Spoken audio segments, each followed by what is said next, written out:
Hello, and welcome to Calero Academy.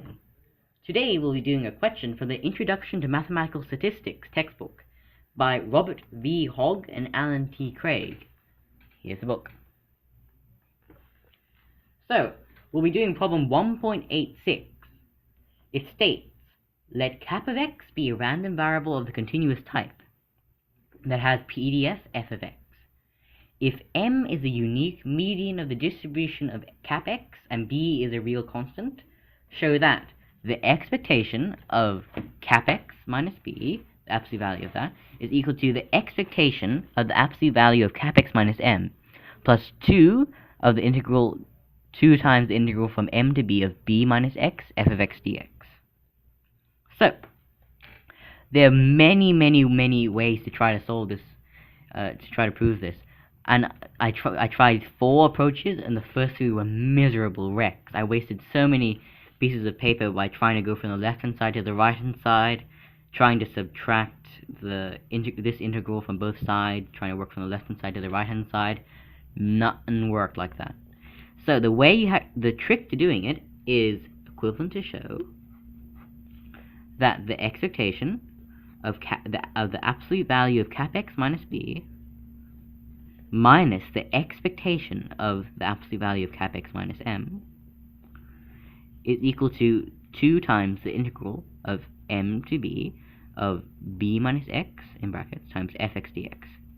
So the trick was to subtract the expectation of cap x minus m from both sides. So, proof. Left-hand side is equal to the integral from minus infinity to infinity of the absolute value of x minus b times fx dx minus the integral from minus infinity to infinity of the absolute value of x minus m fx dx.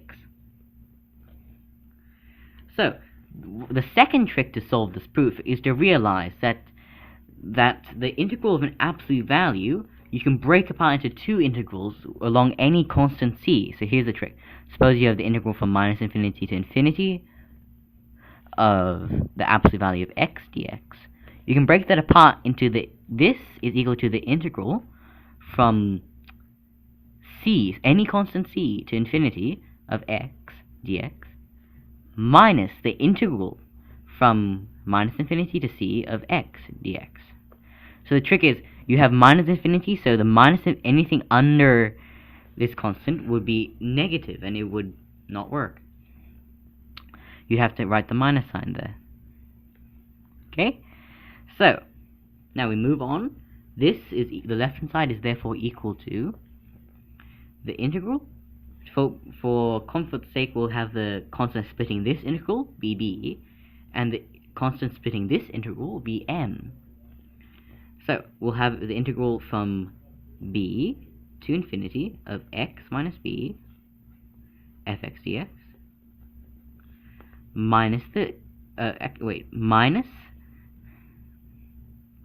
the integral from minus infinity to b of x minus b fx dx. Now doing this integral minus the integral from m to infinity of x minus m fx dx. Plus, since the 2 minuses cancel out, we'll be minusing the integral from minus infinity to c, where c is m in this case. We'll be minusing that minus here. So we'll have plus the integral from minus infinity to m of x minus m fx dx. So, now, what we'll do, we'll move into equal sign over here to have more space. We'll write this is equal to the integral from, well, first we'll split apart this integral into 2 parts. That's normal integration. This is equal to the integral from b to infinity of x f of x dx minus the integral from b to infinity of b f of x dx. we're breaking it apart into the minus integral and the plus. So, and then we're going to be using this integral. We'll also break apart this integral. The reason we're doing this is that the next trick in the proof is to get infinities on one side and the minus infinities on another. So, breaking apart this, we'll have minus the integral from m to infinity of x f of x dx, plus, since we're doing a minus the integral from m to infinity of m f of x dx, plus the integral from m to infinity of m fx dx, minus this plus this. To save space, we'll be doing that dot dot dot. That's lazy, I know, but save space. So, the next cool trick is to look at a number line. Over here, we'll have to split the proof into two parts. One being m is more than b, and one being b is more than m. Both ways work. You have to go down the path. It's very similar to the path. So for right here, I'll just do the part where m is more than b. So, look at our number line. We're choosing m is more than b here. Works both ways, don't worry. I trust that to you as an exercise to prove it for b is more than m.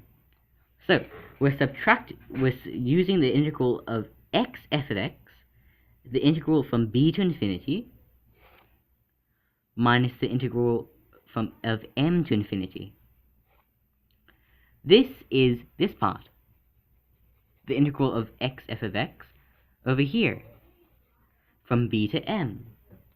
So we'll have this is equal to the integral from b to m of x f of x dx. This is a major step towards the proof. It's really helpful. Minus this minus the integral from b to infinity, b f of x dx, plus the integral from m to infinity of m f of x dx. Dot dot dot. We'll solve the dot dot dots, don't worry, we'll get there. So, the next step is to figure out what this integral is, what these two extra integrals we have here mean. So, if you remember the definition of the distribution function cap f of x, the cap f of x, cap f of b is equal to the integral of the function f of x from minus infinity to b over here.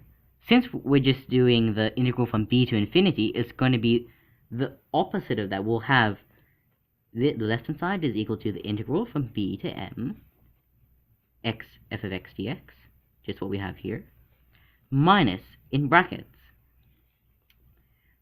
b, we're putting the b outside of the integral we're solving, of 1 minus the distribution function at b. So this is just saying it's the minus the, this is just the same as this integral over here, because the cap f of x is equal to the integral from minus infinity to b. So we're just doing 1 minus that. 1 minus cap f of b. That's a very important thing to remember. Always remember that. And we're doing something similar over here. We're doing cap f of 1 minus cap f of m outside of m. So we're plus m outside of 1 minus cap f of m. Minus dot dot dot. Now, for those of you who remember the distribution function at the median, they will remember that cap f of m, where m is the median, is equal to 1/2. The distribution is balanced perfectly, such that the mass is the same over the median. And since it's a cumulative function, it'll be half of 1, which is equal to 1/2. So this is equal to the integral from b to m of x f of x dx minus b plus b f of b, expanding expanding this, plus m times 1 minus 1/2. Clearly this is equal to 1/2. This is equal to the inside over here is equal to a half. 1 minus a half, a half.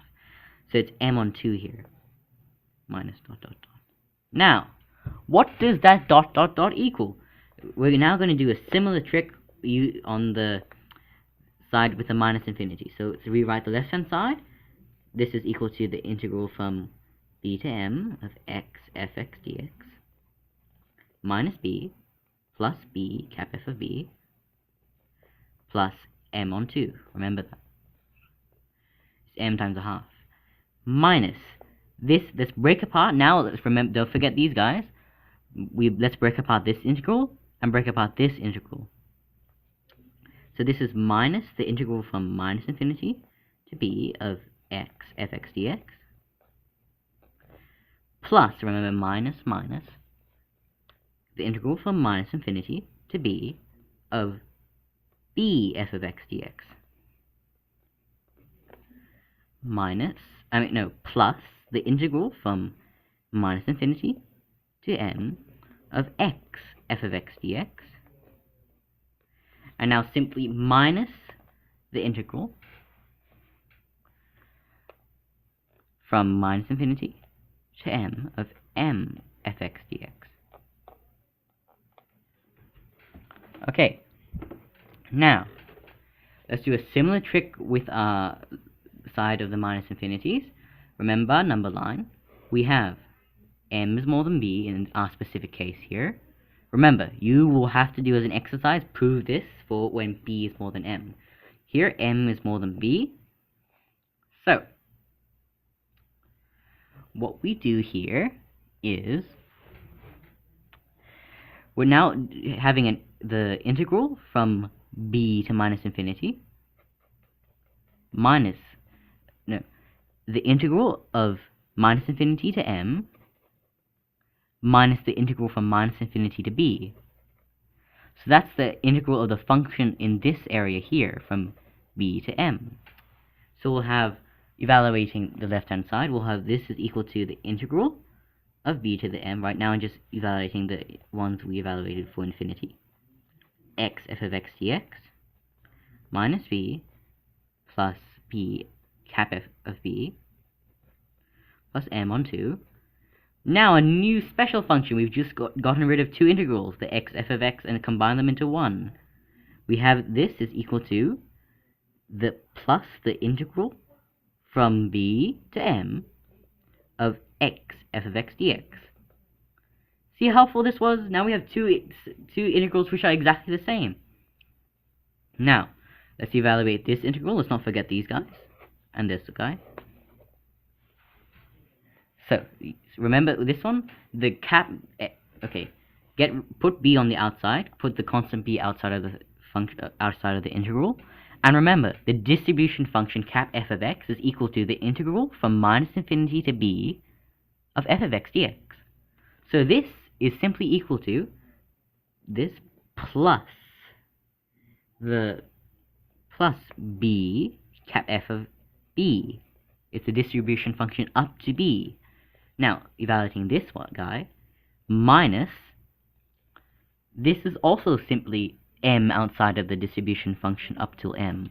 So this minus m cap f of m.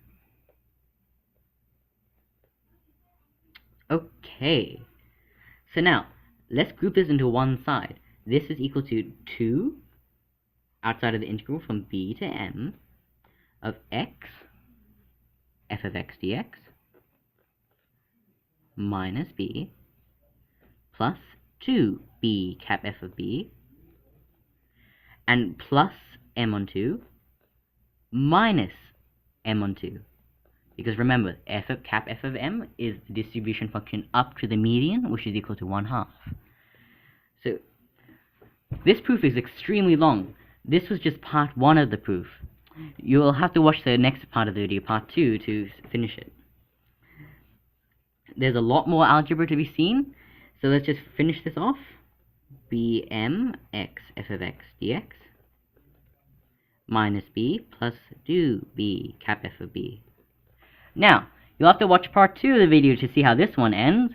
There's a wonderful trick to get from here to the end. You have to watch it. See it.